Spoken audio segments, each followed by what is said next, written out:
Hello and welcome दोस्तों, आज की इस वीडियो में आपका स्वागत है। संत रविदास जी को संत शिरोमणि क्यों कहा गया है, संत रविदास जी के सामने राजा भी क्यों नतमस्तक हुए, इन तमाम टॉपिक पर हम आपको इन्फॉर्मेशन देने वाले हैं।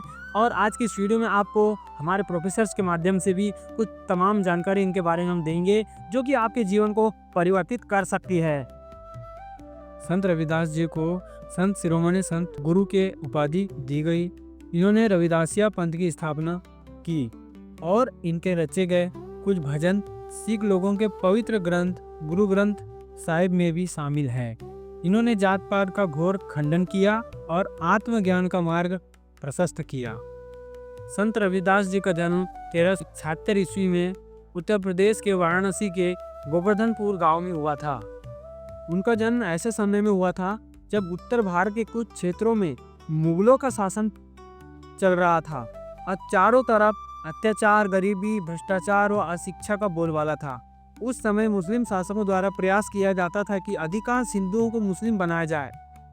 संत रविदास की ख्याति लगातार बढ़ते जा रही थी, जिसके चलते उनके लाखों भक्त बन चुके थे, जिनमें हर जाति के लोग शामिल थे।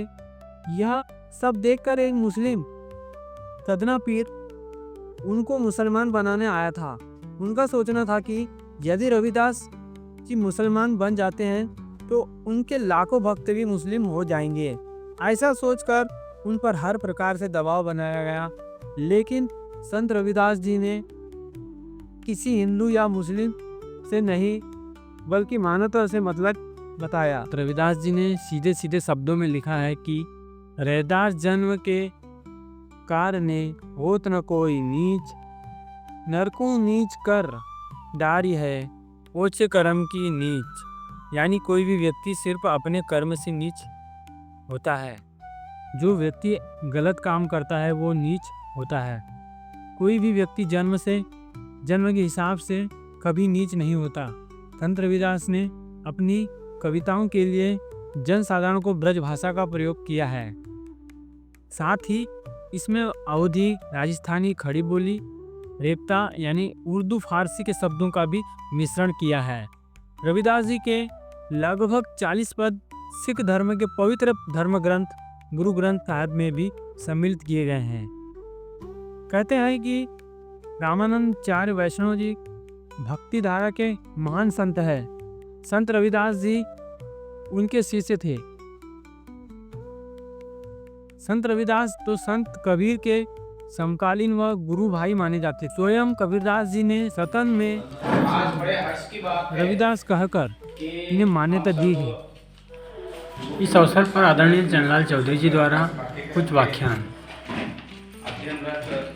सामाजिक छात्राएं और हमारे परामर्शदाता हमारे मैडम जी, कटरे सर, संत रविदास वैदासी समाज के संत की शिरोमणि की पदवी आपको मिली। संत शिरोमणि की पदवी प्राप्त करना एक आसान कार्य नहीं होता, लेकिन इनके ऐसे कार्य जिनके वजह से इनको संत शिरोमणि कहा गया। आपका जन्म माघ पूर्णिमा 1376 ईस्वी में हुआ। उत्तर प्रदेश के वाराणसी शहर के गोवर्धनपुर नामक गांव में हुआ। और आप बचपन से ऐसा आपके संस्कार में भी हुआ। उनके पिताजी का नाम था संतोखी और माताजी का नाम था कर्मा देवी। इनको कलश देवी भी, कलसा देवी के नाम से भी जाना जाता। आपका विवाह भी हुआ, आपके बच्चे भी हुए। यानी पारिवारिक स्थिति, जैसे आप कहते हैं कि हम कोई संत जो शादी न करे, वहां से हट जाए तो वो संत बनता है, यह बात उन्होंने नकार दी। उन्होंने यही कहा कि हम पूरे परिवार के साथ में भी रह करके अच्छी अपनी भावनाएं, अपने समाज को आगे बढ़ाने का कार्य करें। और ऐसे कार्य करते हुए अगर हम संत अगर बनते हैं तो निश्चित है कि आप संत शिरोमणि में आप छोटा सा एक व्यवसाय करते थे।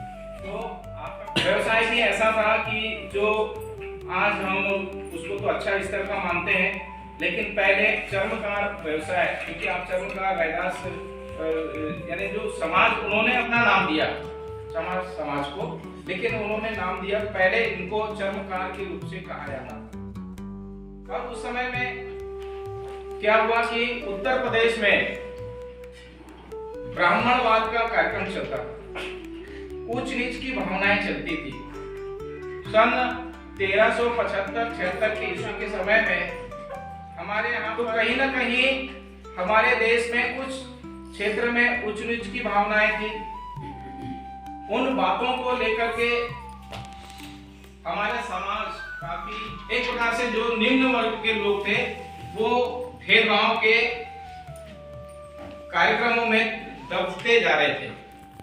और ऐसे समय में रैदास जी का जो दुकान था छोटा सा अपना चर्मकार के रूप में जो थे जूते चप्पल बनाने का, लेकिन समाज के लोगों को समाज की ओर कैसे कार्य करना, छुआछूत की भावना को हटाना, अंधविश्वास रूढ़िवादिता को हटाना। कई लोगों में अंधविश्वास खूब चल रहा था, उन अंधविश्वास को हटाना।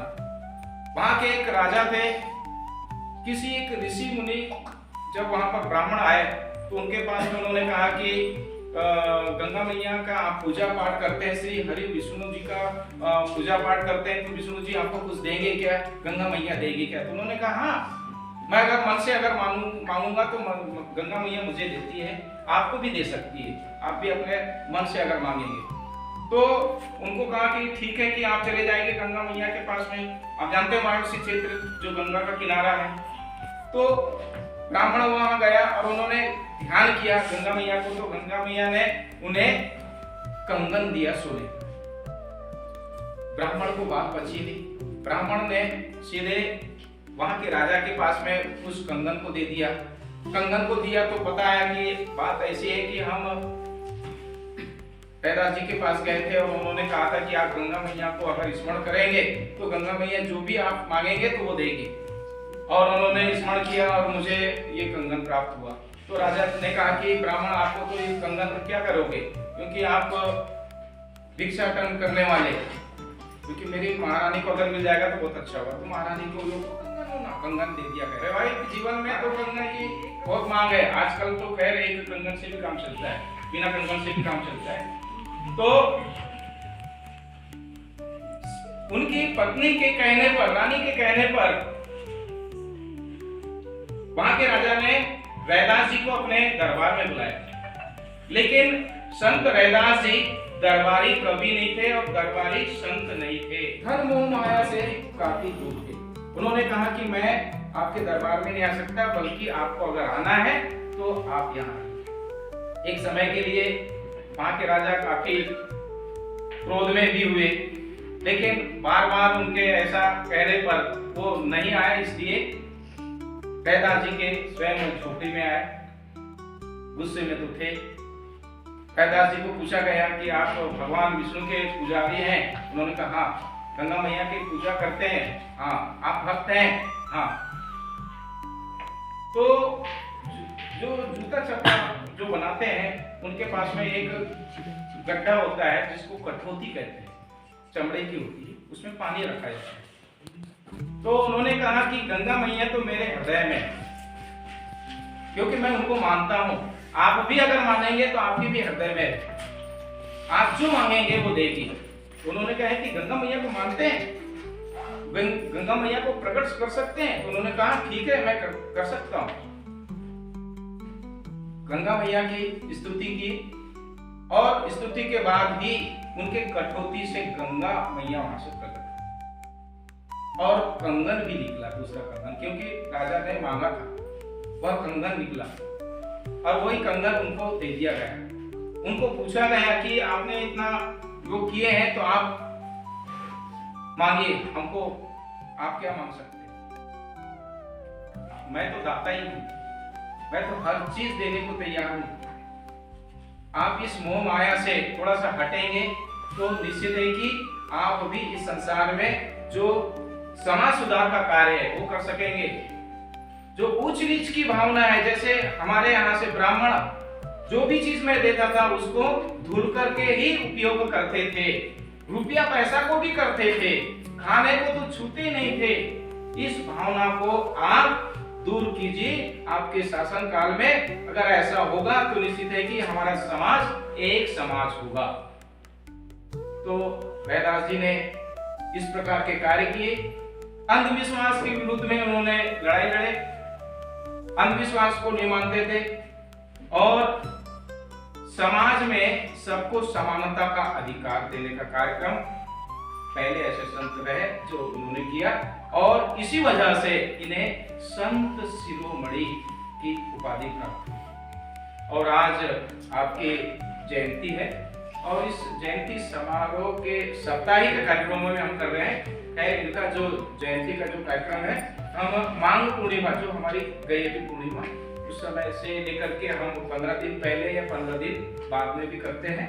तो इस प्रकार का कार्यक्रम आज हम यहाँ पर BSW MSW के सभी छात्र छात्रा लोग कर रहे हैं और हम भी सामाजिक कार्यकर्ता हैं। तो समाज में उनके जो ध्येय हैं, जो उनके उद्देश्य हैं, उनको लेकर के चले। हम समाज में छुआछूत की भावनाओं को दूर करें, समानता, सभी लोग समान हैं। कर्म के आधार पर आप अलग अलग हो सकते हैं। कर्म आपको किसी जातिगत बंधन में बांध के नहीं रखता। और अंधविश्वास, जो आज भ्रांति के कई प्रकार के अंधविश्वास के कार्यक्रम चल रहे हैं, उन कार्यक्रमों को न चलाएं, क्योंकि अंधविश्वास से किसी का फायदा नहीं होता है। आप संत रविदास जी की इस जो व्याख्या है, इनकी बातों को लेकर के आप चलेंगे तो निश्चित है कि आपका भी जीवन सार्थक होगा और आने वाली पीढ़ी को आप भी इस प्रकार का संदेश देंगे। तो इतनी बातों को मैं जय भारत, भारत माता की जय।